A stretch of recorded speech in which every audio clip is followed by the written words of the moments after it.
আসসালামু আলাইকুম, কেমন আছেন সবাই? আজকে আমরা চলে আসছি ফ্যান্টাসি গার্ডেন অ্যান্ড পার্কে। এর অবস্থান হচ্ছে পাইকগাছা ব্রিজের পাশে। আসলে পাইকগাছায় হচ্ছে আমার আম্মুর দাদাবাড়ি। ব্রিজটা এখনও, এই পার্কটা এখনও ফুলফিল কভার হয়নি, তো এটা ছিল একেবারে শুরুর দিকের। তো এই যে অনেক জায়গার কনস্ট্রাকশন এখনও বাকি। আর সামনে হচ্ছে মেইন এন্ট্রেন্সটা রাখা হয়েছে। আর হচ্ছে এখানে টিকিট ছিল পার পারসন 20 টাকা করে। তো আমরা ফ্যামিলি নিয়ে চলে গেছিলাম।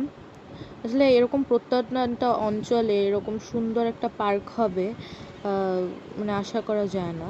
আর এখানে সবচেয়ে ইন্টারেস্টিং একটা ব্যাপার হচ্ছে যে এখানের বিকালের যে আবহাওয়াটা বা বিকালের যে সিনারিটা, ওটা অনেক বেশি সুন্দর। তো সব কিছুই দেখবো। এখানে বাঘ, হরিণ, অনেকগুলো স্কাল্পচার ছিল। একটু সামনের দিকে আগাচ্ছি, এই যে দোলনা। আসলে মোটামুটি জায়গা অনুযায়ী পার্কটা বেশ সুন্দরই ছিল।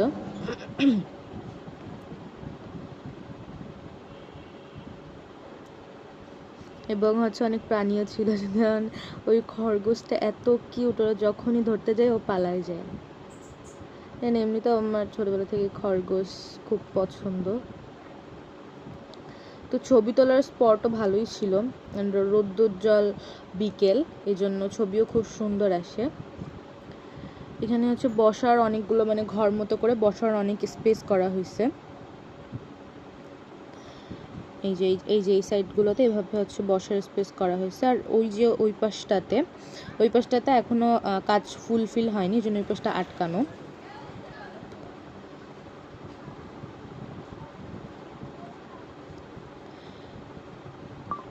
এটা হচ্ছে একটা অ্যাথেস্থেটিক মুভমেন্ট ক্রিয়েট করে এই দোলনাটা। হ্যাঁ, এখানে হচ্ছে বোট রাইডিংয়েরও ব্যবস্থা ছিল, পার পারসন 50 টাকা করে। বোট রাইডিংও অনেক ভালো লাগছে। আসলে এটা ছিল আমার ফার্স্ট বোট রাইডিং। আমি আর আমার বোন খুব এনজয় করতেছিলাম। পরিবেশটা অনেক ভালো ছিল। এই যে বিকেলের যে সিনারিটা, সেটা হচ্ছে যে এখানে বিকালবেলা প্রচুর পরিমাণে বক আসে, এবং যখন অনেকগুলো বকের যখন একটা ঝাঁক একসাথে আসে, তখন সেটা দেখতে অনেক বেশি সুন্দর লাগে। সাদা সাদা বক, এই যে আকাশে অনেকগুলো, যেটা ভিডিওর থেকে রিয়েলি দেখতে বেশি সুন্দর। আসসালামু আলাইকুম, দেখা হবে।